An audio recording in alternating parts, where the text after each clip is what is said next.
بسم اللہ الرحمن الرحیم اللہم صلی علی سیدنا و مولانا محمد بارک وسلم صلاۃ و سلاما علیک یا رسول اللہ صلی اللہ تعالی علیہ وآلہ وسلم۔ تفسیر قرآن کے سلسلے میں قرآن پاک کی سورہ بقرہ کی آیت نمبر 94۔ اللہ تبارک و تعالی نے اس سے پہلے الگ الگ دلیل کے ذریعے سے بنی اسرائیل کو سمجھایا۔ اب اس آیت میں اللہ تعالی نے بجائے دلیل کے ایک ظاہری چیز کو دلیل بنا کر، مدعا بنا کر دعوت دیا ہے۔ مطلب کیا ہے کہ کبھی کسی آدمی کو باتوں باتوں میں سمجھائیے تو وہ سمجھنے کو راضی نہیں ہوتا، لیکن اگر اسی کو پریکٹیکل عملی طور پر دکھا دیا جائے تو وہ سمجھ جاتا ہے۔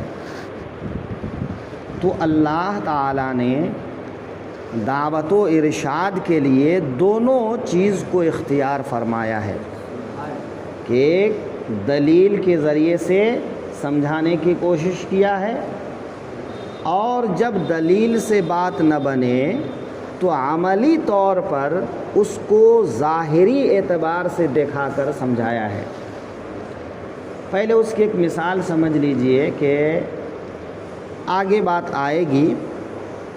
حضرت ابراہیم علیہ السلام نے نمرود کو دعوت دیا، بہت سمجھایا، جتنی دلیلیں دینا تھا دے دیے، لیکن وہ کسی بھی دلیل کو نہیں مانتا تھا۔ وہ کہتا تھا کہ میں ان سب کا خدا ہوں۔ تو حضرت ابراہیم نے کہا اب یہ دلیل سے نہیں سمجھے گا تو ایک عملی طور پر جو ہے پیش فرمایا کہ پہلے یہ بتاؤ کہ مردے کو کون جلاتا ہے اور زندوں کو کون مارتا ہے؟ کہا یہ تو میں بھی کر سکتا ہوں، اور اس نے کیا اپنی جاہلانہ اعتبار سے۔ تو حضرت ابراہیم نے دلیل کا انداز بدل دیا۔ اچھا ایسی بات ہے، یہ بتاؤ کہ سورج کو پورب سے کون نکالتا ہے، پچھم میں کون غروب کرتا ہے؟ اللہ۔ اب اگر تم کہتے ہو کہ تم معبود ہو، تم خدا ہو، تو ذرا پچھم سے نکال کے بتا دو، ہے نا؟ تو اب جب پچھم سے سورج نکالنے کی بات آئی تو فَبُہِتَ الَّذِي كَفَرَ، کہ وہ کافر مبہوت ہو کر رہ گیا، ہکا بکا رہ گیا، ششدر ہو کر رہ گیا، نہیں کر سکتا تھا وہ، کیونکہ یہ انسان کی طاقت میں نہیں ہے۔ تو ایسے ہی اب تک جو ہے اللہ تعالیٰ نے دلیل کے ذریعے سے بنی اسرائیل کو سمجھانے کی کوشش کیا، لیکن جب بار بار دلیل دینے کے بعد نہیں سمجھا تو اللہ تعالیٰ فرما رہا ہے قُلْ إِنْ كَانَتْ لَكُمُ الدَّارُ الْآخِرَةُ عِنْدَ اللَّهِ خَالِصَةً مِّن دُونِ النَّاسِ فَتَمَنَّوُا الْمَوْتَ إِن كُنتُمْ صَادِقِينَ۔ اے محبوب تم فرما دو، یا اے مسلمانوں تم کہہ دو کہ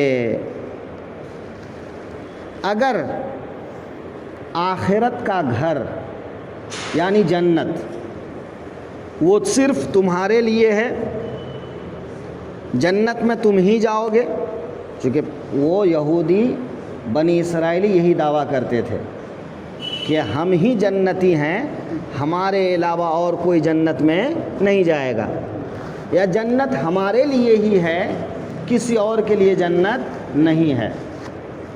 اور کیا کہتے تھے کہ ہم لوگ خدا کے بیٹے ہیں، اور کوئی بھلا اپنے بیٹے کو عذاب دیتا ہے کہ خدا ہم کو عذاب دے گا، ہم کو اللہ بخش دے گا۔ پھر کہتے تھے کہ ہم خدا کے محبوب ہیں، پیارے ہیں، کوئی بھلا اپنے پیاروں کو عذاب دیتا ہے کہ خدا ہم کو عذاب دے گا؟ ہم تو اللہ کے پیارے ہیں۔ کبھی کہتا کہ ہمارے باپ دادا انبیاء ہیں، اگر ہم سے بھول چوک ہو بھی جائے تو ہم کو وہ بخشوا لیں گے۔ تو وہ طرح طرح کے دعوے کرتے تھے۔ تو اللہ تعالیٰ فرما رہا ہے اگر تم یہی کہتے ہو کہ وہ آخرت کا گھر جنت تمہارے لیے ہی بنی ہے، تم ہی جنت کے حقدار ہو، تو پھر ایک کام کرو، موت کی تمنا کر لو۔ موت کی تمنا کر لو۔ جیسے کسی چیز کو پانے کے لیے کوئی ذریعہ ہوتا ہے، تو اس آخرت کے گھر کو پانے کے لیے، عیش و آرام کو پانے کے لیے، جنت کی نعمتوں کو پانے کے لیے موت ایک ذریعہ ہے۔ دنیا میں تو وہ نہیں مل سکتی تم کو، تو موت کی تمنا کر لو بھائی، جلدی سے جلدی تم اپنے گھر پہنچ جاؤ، ہے نا؟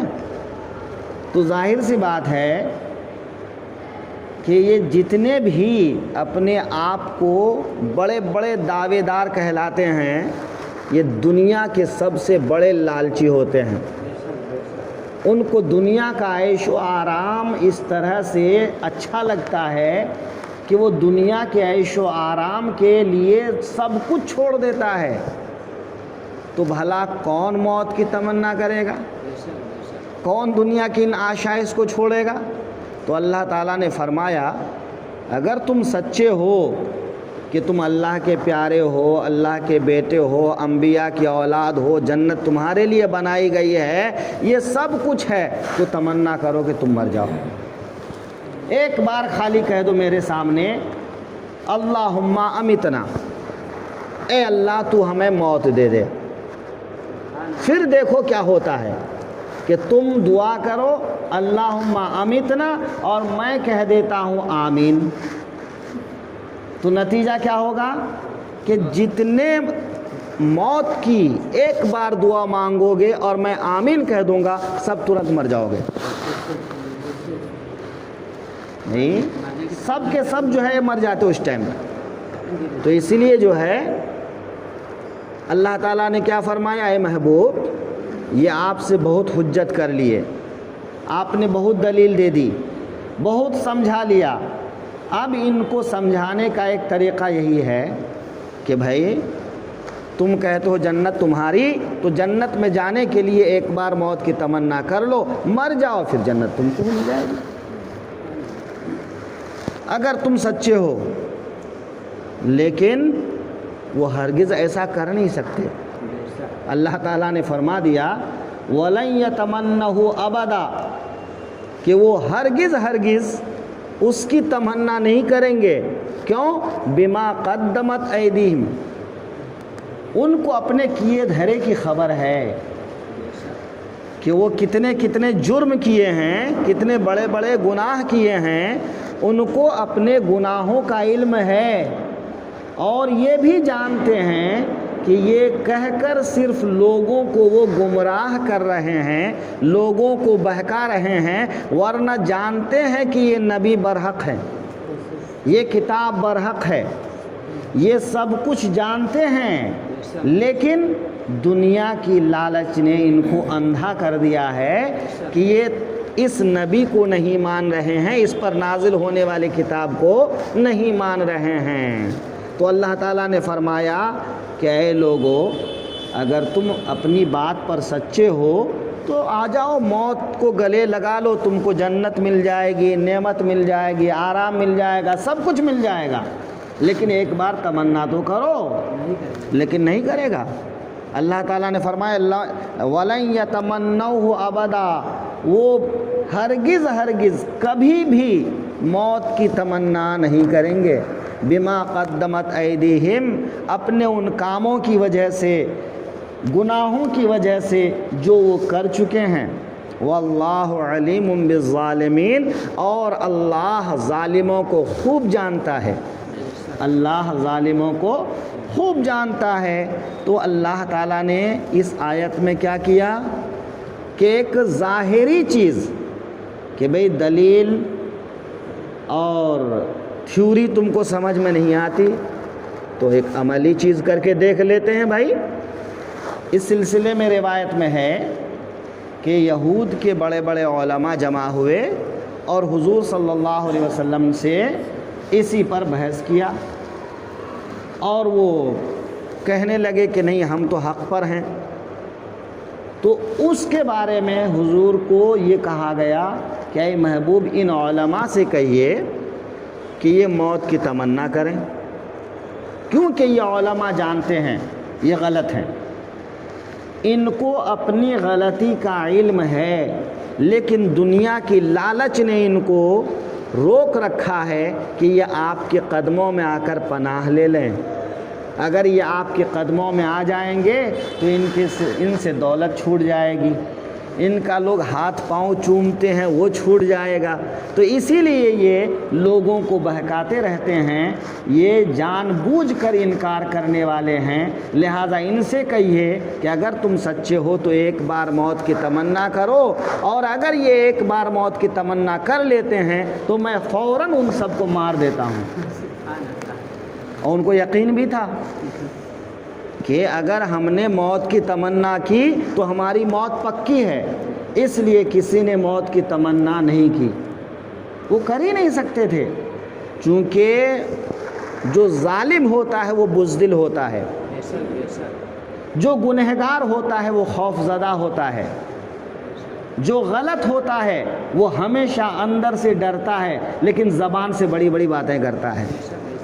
یہ فطرت ہے کہ آدمی جب غلط بولے گا، جھوٹ بولے گا تو چلا چلا کے بولے گا، سمجھے نا؟ تو یہ سب جو ہے قرآن پاک اتنی فصیح اور بلیغ چیز ہے، اسی لیے قرآن کے آگے سب نے سر جھکا دیا۔ عرب میں بڑے بڑے علماء تھے، بڑے بڑے فصحاء تھے، ان کو اپنی زبان دانی پر ناز تھا، لیکن کیا ہوا؟ سب جو ہے اس کے سامنے گونگے اور بہرے ہو گئے۔ اسی کو اعلیٰ حضرت فاضل بریلوی نے فرمایا ہے کہ تیرے آگے یوں ہیں دبے لچے فصحاء عرب کے بڑے بڑے، کوئی جان منہ میں زبان نہیں بلکہ جسم میں جان نہیں۔ تو کسی میں یہ ہمت نہیں ہے کہ وہ قرآن کے خلاف کچھ بول سکے، اس لیے کہ قرآن اتنی عمدہ گفتگو کرتا ہے کہ اس سے بہتر گفتگو کا انداز کسی کے پاس ہو ہی نہیں سکتا ہے۔ ابھی پچھلے دنوں جو کچھ آپ نے سنا اور آج جو بیان کیا تو دیکھیے کہ کتنا حسین انداز ہے کہ ان کو ایک ایک چیز یاد دلانے کے بعد جب نہیں سمجھا، کہا یہ نہیں سمجھنے والے، تو کہا ٹھیک ہے اب ایسا کر لو کہ تم موت کی تمنا کرو، میں آمین کہہ دیتا ہوں، تم مر جاؤ جنت پالو، اور ہرگز ایسا نہیں کرو گے۔